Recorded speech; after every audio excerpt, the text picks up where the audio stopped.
करके घूम रहे हैं। चुनौती तो देंगे और वो क्षमता ही नहीं है, क्षमता ही नहीं है।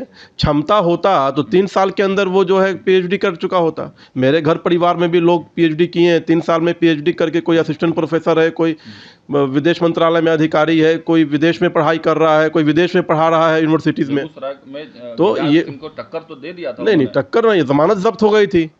कन्हैया कुमार की जमानत जब्त हो गई थी। कन्हैया कुमार को कौन जानता है बिहार में?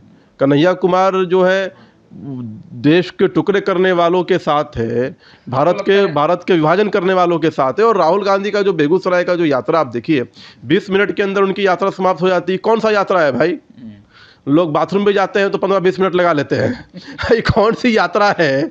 आप दिल्ली से चल के पटना आ रहे हो, पटना से जो है बेगूसराय जा रहे हो, और यात्रा 20 मिनट में समाप्त। और नुक्कड़ सभा में जो भाषण देने वाले थे वो भी नहीं, भाषण भी नहीं दिया। तो इसलिए किसको भाषण देंगे? सुनने वाला कौन है? व्हाइट टी शर्ट पहन के अरे वो सुनने वाला कौन है? भाषण तभी दोगे जब कोई सुनने वाला होगा। अब मोदी जी का कार्यक्रम होता है, अमित शाह जी का कार्यक्रम होता है। अभी अमित शाह जी आए गोपालगंज में, आप देखो बिना बुलाए जो है लाखों लोग पहुंच जाते हैं, क्योंकि जनता उनको सुनना चाहती है जिन्होंने जनता के लिए कुछ किया है, जिनके पास जनता के लिए कोई विजन हो। तेजस्वी यादव नहीं पहुंचे इस यात्रा में, कहा नहीं, तो पहले से ही मैं कह रहा हूं कि ये जो इंडिया अलायंस है, ये अलगाव का और जो विभाजनकारी समूहों का एक जमावड़ा है। ये लोग आपस में एकजुट होते हैं। किस लिए एकजुट होते हैं? ये लोग एकजुट होते हैं अपनी अपनी राजनीतिक वजूद को बचाने के लिए, अपनी राजनीतिक हैसियत और राजनीतिक परिवार को बचाने के लिए। और उसके बाद फिर जब विधानसभा का चुनाव होता है अलग अलग प्रदेशों में, तो एक दूसरे के खिलाफ चुनाव लड़ते हैं।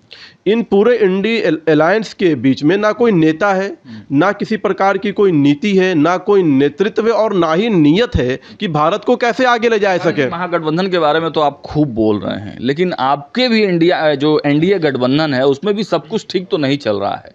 लगातार वक्फ वाला जो मामला हुआ है तब से भद पिट रही है। जनता दल यूनाइटेड के तमाम नेता इस्तीफा दे रहे हैं और कहा जा रहा है कि जनता दल यूनाइटेड और भाजपा के रिश्ते भी इससे खराब हो सकते हैं। नहीं सागर जी, आप जो बात कह रहे हैं उसका प्रमाण है, उसका साक्ष्य है वक्फ अमेंडमेंट बिल का समर्थन।